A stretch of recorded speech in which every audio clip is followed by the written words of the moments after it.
Hi there, welcome to another episode of Tuba Tutorials. This week I'm talking about Christoph Penderecki's Capriccio for solo tuba. Now, this is an absolute tour de force for the tubist, as most unaccompanied works are. You don't have another person to sort of bounce off of. There's nobody else to play melody, so you're kind of left to do all the heavy lifting. This piece has it all. High, fast, loud, soft, technical, everything. But I think, my main sort of thesis with this piece, it's similar to my thesis with the Hindemith, if you watch that video as well. It's that this is, a seemingly serious piece written by a serious classical composer. And I think a lot of tuba players will try to approach this piece as being very serious because it's written by a serious classical composer. But Capriccio, I take it as it being capricious. So random, erratic, just kind of lots of energy. And if you take it as a character piece instead of a piece of very serious classical repertoire, then I think it comes off as being, a piece of music instead of an etude. So that's kind of my main idea with this piece. Is I think a lot of people will try to play it very, very straight, very etude-like, but it's way easier to listen to if it's a little more characteristic, let's say. A little bit about Christoph Penderecki. So he was born in 1933. He's written a lot of very serious pieces, a lot of atonal pieces that, a couple pieces, very famous pieces. His cello concerto is very beautiful. Listen to it if you haven't. I'll also say his piece about the Hiroshima bombings is very interesting. Some very, very interesting pieces. And as a result, this piece becomes one of the more melodic sort of consonant pieces in his canon, which kind of sounds interesting. But because, it's not very tonal, there's a lot of atonality in the piece, but it still, kind of alludes to F minor at the beginning and then passes in and out of different keys, more chromatic later on. But it's sort of set up as kind of a more straight ahead piece. Kind of an interesting anecdote. So the principal tubist of the Houston Symphony, Dave Kirk, once told me that when he played this for Penderecki, he was doing a residency with the Houston Symphony. He played it down, and then Penderecki was like, cool, or, didn't seem very fazed by the piece. And it seemed like he didn't remember writing it.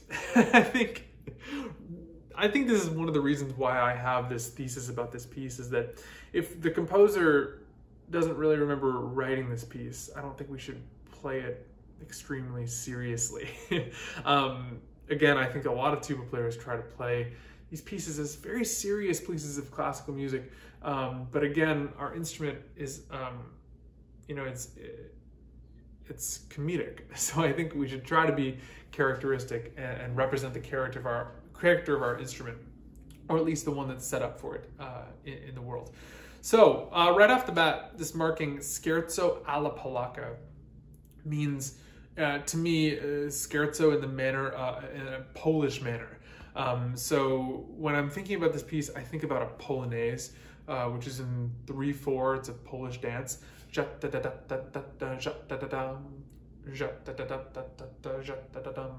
a very common melody for rhythm, for polonaise.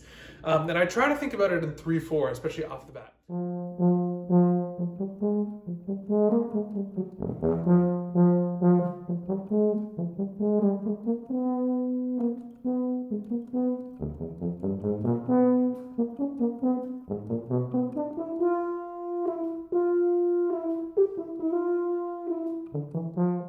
So anyway, that's kind of how I think about it. Just especially at the beginning, it kind of gets a little harder to count in 3/4 going on.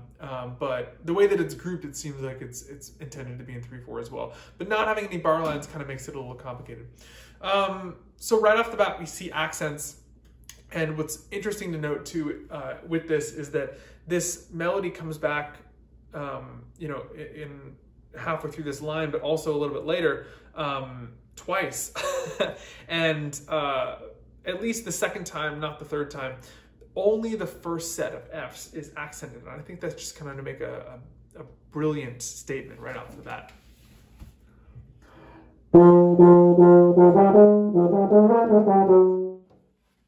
Just kind of articulate those notes, really kind of make a statement. start off by being articulate. Then we get to this figure that I think a lot of tuba players will kind of roll their eyes at or be a little scared at. You know, you're going from an F sharp in the staff to an E flat below the staff to an E natural right below the staff. You know, you're going you're covering a lot of ground in a very short period of time. The way that I practice this is just by putting it all in one similar octave and getting it around my ear.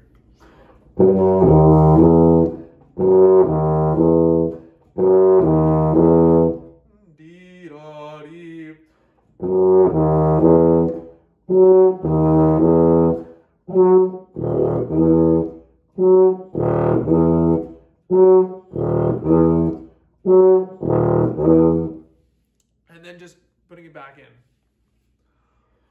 And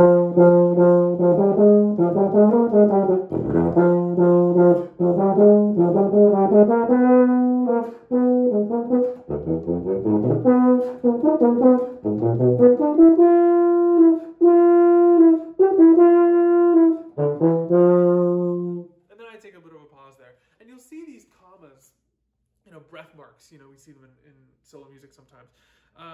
I see them as kind of pauses, you know, some of them as pauses longer than others, but it's a moment where you can kind of catch your breath and just kind of refocus. If anything, this piece is a real test of endurance for me. You know, it's 4 straight pages of notes, and it'll get harder and harder as you go along. So just be aware of, you know, the composer writes these commas, I think, to just give us a bit of reprieve. Going on from the 4th line, this kind of jumpy thing going up and down and mostly into the lower octave, just kind of play this slowly and get it around your ear. I think that's a really good way to kind of practice this and give the notes full value when you're playing them articulated and slow, just so you're giving yourself enough surface area to blow the note on.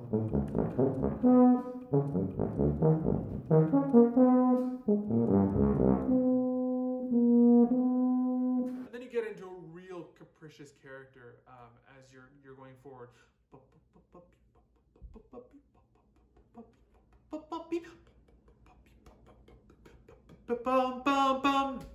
Going forward. But really quiet here. This is the composer writes pianissimo. It's the first dynamic marking besides the opening dynamic. And then really just waiting until you get to that second line, that low F sharp, to really pump up the dynamic.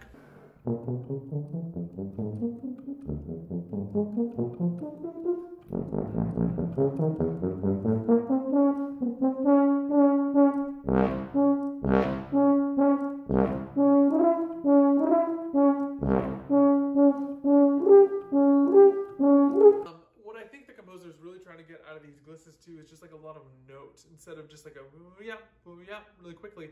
Booyah, booyah, beam, bom. Beam, beam, booyah, booyah, booyah. And this is the first instance where you see this kind of arrow.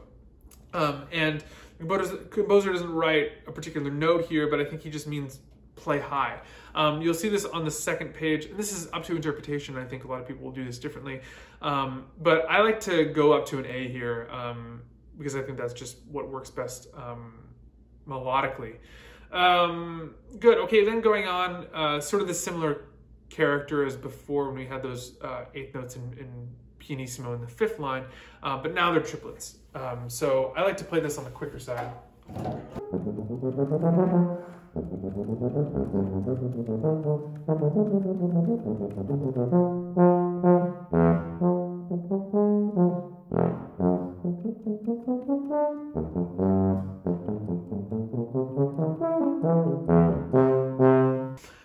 Then more of this kind of capricious section.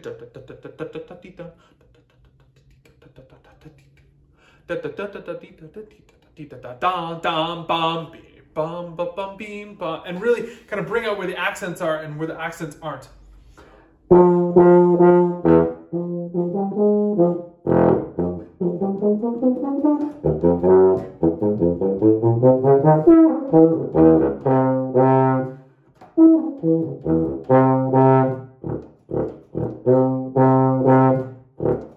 Then more of this section later on, but just kind of giving, you know, playing quiet enough on these low notes.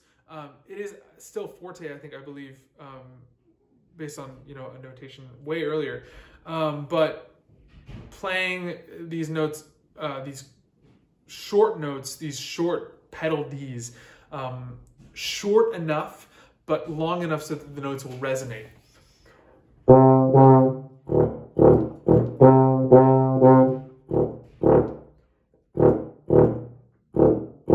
Playing like a T there, ta, ta, ta, ta, because the note still doesn't need to resonate a little bit. Then more of this low stuff, this low capricious section, and then a lot more octave jumps. So again, what I'll do in this, because the tendency is just going to be like overblow this because it's forte.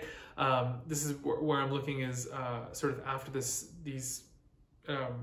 triplet section, starting on the A's at the top of the staff.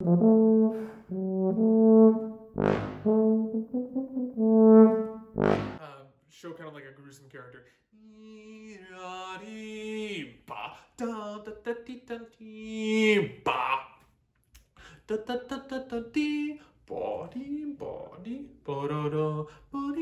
I'm really kind of melodic through this section because I think the music at this point kind of needs it. And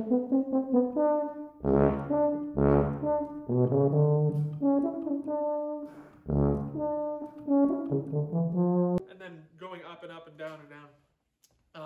So I'll put this on the side here just so you can see what I did, but I like to go up and down chromatically so that you go up to an A flat, down to an A flat, up to an A, down to a G, up to a B flat, up to a B, down to a G flat, up to a C, then down to an F and E, and then you sort of, your highest note there is a C sharp, and then you land on a low E flat. And the trick with this piece for a lot of tuba players, I mean, if you're playing from the shot edition, to open 2 pages and then you need to turn the page, I mean, just buy 2 copies or photocopy those other 2 pages so that you don't need to like turn the page after you've done this gliss. And then trying to turn the page like in the middle of the gliss is kind of complicated. And having a place to turn the page, I mean, there's not really a good place. So either play it digitally with air pedal or your foot pedal, or make a copy of these second 2 pages, because it's always cumbersome when you see someone turn the page. I mean, it's just a personal pet peeve of mine because I know what's going on, and it's easily avoidable. Okay, so top of the 3rd page, I think this section is a little more introverted, a little more sentimental, sort of like a second movement of a concerto. This is obviously the development material. We haven't seen any of this material before. And I like to play this a little more, I wouldn't say slower, but just a little bit of a more subdued pace. So instead of kind of a little more subdued.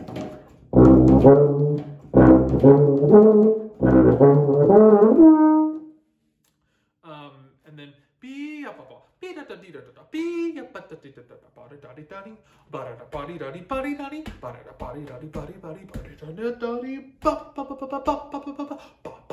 so yeah, a little bit of a rit at the end of that 3rd line.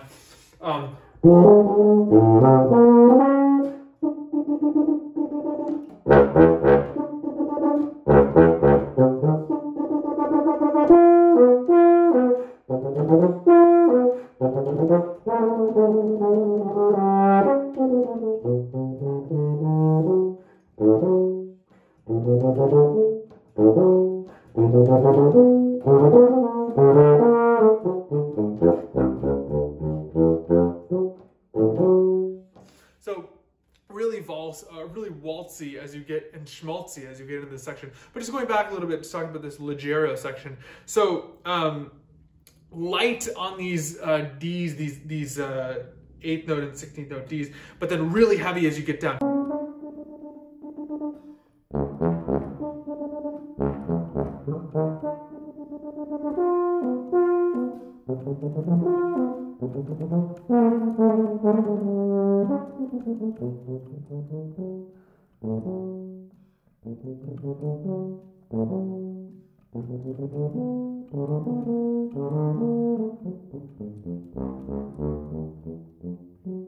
And then when we get into the waltz, it's really this kind of like lean into this sentimental kind of schmaltzy character that we were wanting from that opening, but the character was still a little aggressive.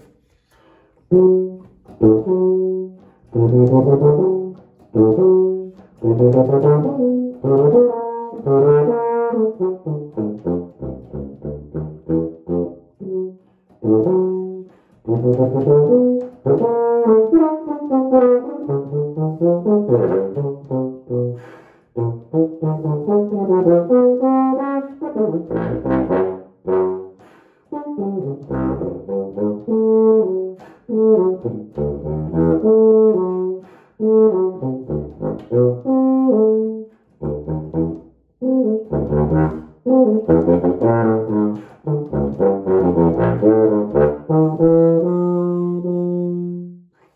love this section. It's kind of like you know, you're really schmaltzy, you're really emotional, and then it's kind of like you're getting a little angry again, kind of in this bum bum bum bum bum bum bum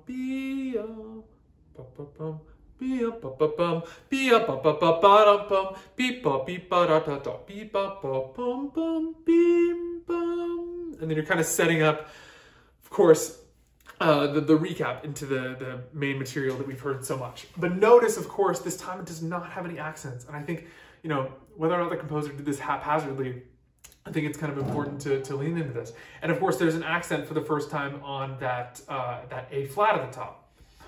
I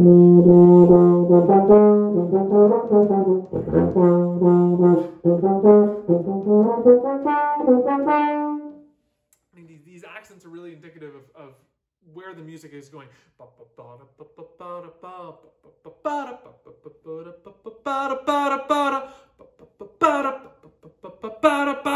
So when you're working on this, really kind of take time to bring out these accents.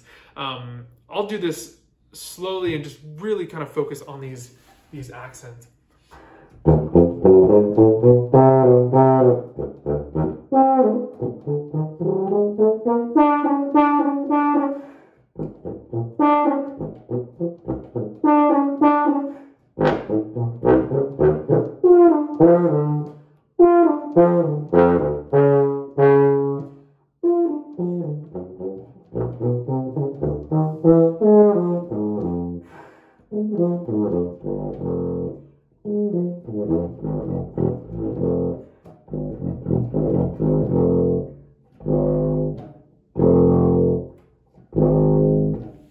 Really quiet here, really subdued. You know, you're kind of showing this angry character in the accents in the section before, but then really pulling it back just to kind of save something for the end.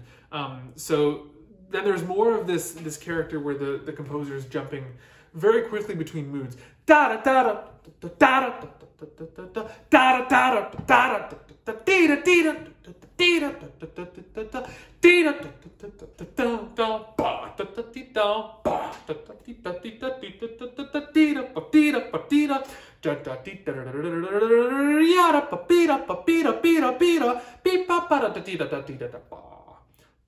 da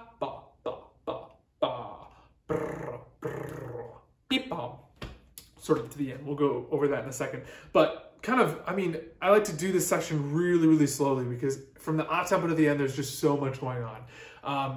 Really important in this first bit, obviously, to get these big, exaggerated dynamic changes.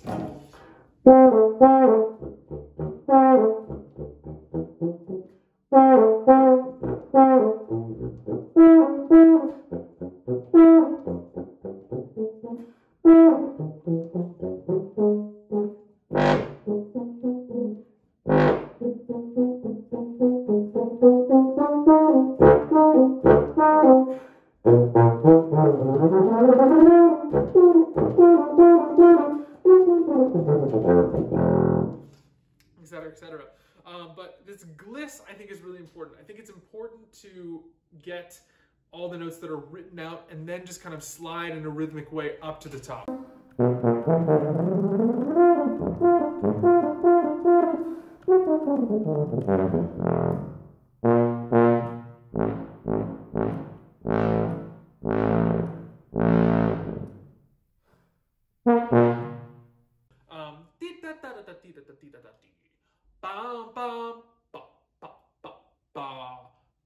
And then, of course, flutter tongue at the end here.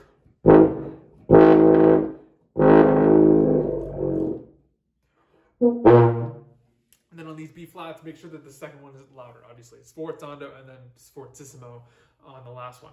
Lots to do in this piece, but truly, I think most of it can just be accomplished by doing it very, very slowly and exaggerating this capricious character. This character that goes from in one mood, kind of schizophrenic, in one mood, and then to another mood, mostly with regards to dynamic and accents and articulations. But there's a lot, and I think it can really be, this piece can really be kind of one of those pieces that scares people. And if you're doing everything the composer written, it can really be like, wow, the composer's really doing a lot with this piece. And it can make this seem like a really virtuosic piece for our instrument. So that's kind of all I have to say about this piece. If you like this video, please check out some of my other tuba tutorials. Yeah, thank you very much, and hope you enjoyed this one.